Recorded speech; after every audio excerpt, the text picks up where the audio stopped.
সাল ২০১৭ মিয়ানমারের সেনাবাহিনীর নির্যাতনে সেই বছরের ২৫শে আগস্টের পর থেকে ৮,৫০,০০০-এর বেশি রোহিঙ্গা পালিয়ে আশ্রয় নেয় বাংলাদেশে। বর্তমানে কক্সবাজারের উখিয়া ও টেকনাফের ৩৩টি ক্যাম্পে বসবাস করছেন তারা। সাল ২০১৮ নির্যাতিত এসব রোহিঙ্গাকে দেখতে সেই বছরের ২ জুলাই কক্সবাজারের উখিয়া ক্যাম্পে আসেন জাতিসংঘের মহাসচিব অ্যান্টোনিও গুতেরেস। মিয়ানমার থেকে বাংলাদেশে পালিয়ে আসা রোহিঙ্গাদের দুঃখ দুর্দশা নিজের চোখে দেখেন তিনি। সাল ২০২৫ বাংলাদেশে আশ্রয় নেয়া একজন রোহিঙ্গাকেও এখনও ফেরত পাঠানো যায়নি মিয়ানমারে। এরই মধ্যে আশ্রিত রোহিঙ্গাদের জন্য খাদ্য সহায়তায় খরচের পরিমাণ অর্ধেকের বেশি কমাতে যাচ্ছে জাতিসংঘ। এমন পরিস্থিতিতে তৈরি হচ্ছে নানামুখী সংকট।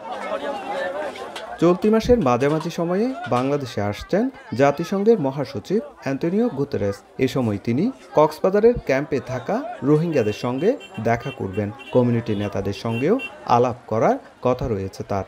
এমন খবরে ক্যাম্পের রোহিঙ্গাদের মাঝে চলছে জোর আলোচনা। স্বপ্ন দেখছেন স্বদেশে ফেরার। অ্যান্টোনিও গুতেরেস আইয়ের হদ্দে ইয়ানার মাঝে দেখা বেশি খুশি হই আর আয়ও দিল মাইক মন মাইক হদ্দিন কথা কইবার জন্য ইয়ানার মাঝে আর বেশা বেশি খুশি যে ডিকোরে সাইয়ের আর হতাগাম বুঝাইন দে জলতি আরারে কেঙ্গুরি আর সেফ জোন লইরা আর কান মাদা আরারে কেঙ্গুরি ফসা দি পারিব দে পাওয়ারি আনি বাত আছে যে আর দেশে তারা ফিরে যাবে হইলা স্যার আর 2017 যে মানুষ উন্নতি উন বেকুন তো আছে সসম্মত আছে তে মানুষ। মিয়ানমার থেকে বাস্তুচ্যুত হওয়ার পর ক্যাম্পের জীবন খুবই কষ্টের। এই জীবন থেকে মুক্তি পেতে নাগরিক অধিকার ও নিরাপত্তা নিশ্চিত করার জন্য নিজ দেশে ফিরে যাওয়ার কোনো বিকল্প নেই। তাই অ্যান্টোনিও গুতেরেসের দিকে চেয়ে আছেন লাখ লাখ রোহিঙ্গা, এমনটাই জানান কমিউনিটির নেতারা। অ্যান্টোনিও গুতেরেস যদি আর কাছে আইয়ে আর এবারে একাং কথা কইম দে বাংলাদেশ আর দেশ ন একেমত আর লম্বা জিন্দগি করতে না চাই জলদি আর কানাম মাঝে আর টুপি দি সেফ জুঙ্গুরি দিয়ে রোহিঙ্গা আর এখন যাইম বই হে কথা রিকোয়েস্ট করছুম।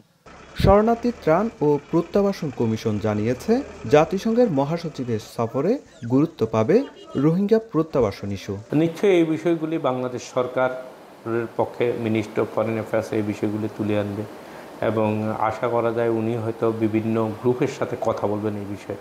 নতুন ও পুরনো মিলে বাংলাদেশে অবস্থান করছেন 13 লাখের বেশি রোহিঙ্গা, আর প্রতি বছর ক্যাম্পে জন্ম নিচ্ছে 30,000 শিশু। সুজাউদ্দিন রুবেল, সময় সংবাদ, কক্সবাজার।